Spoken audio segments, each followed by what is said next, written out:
Na, sziasztok életkék! Az a helyzet, hogy indulok. Már nagyon várnak engemet, mert hogy köszönöm, köszi Panuska, kösz. Mindenkit hagyok, mindent. Adjad már. Szóval nagyon várnak engem, mert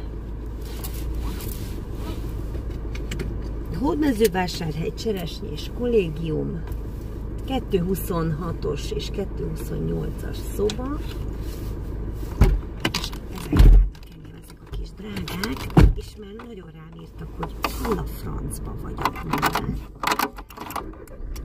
És most indulok. Kabika, most indulok, meg többiek, jó? Igen.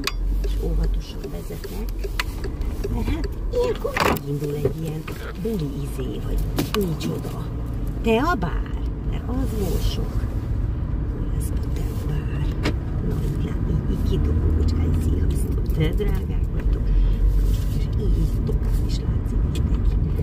Tehát gyerekek, fel kell venni a régi barátokkal a kapcsolatot.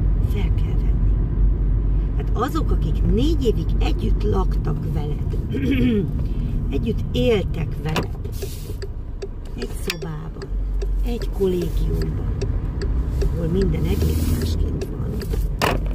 Hát ott azért ugye a 90-es években ez más volt, de fantasztikus, tehát fantasztikusak a lányok, brilliáns elmék, nem tudok mindenki eljönni, de ebből mi rendszer.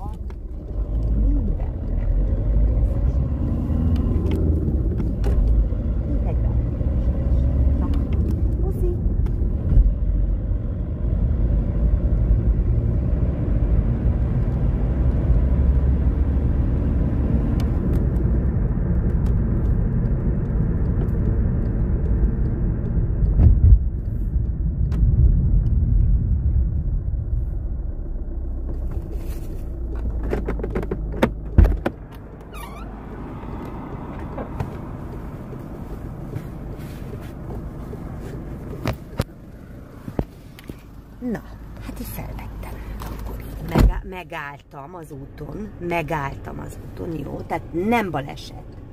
Mindenkinek szép estét.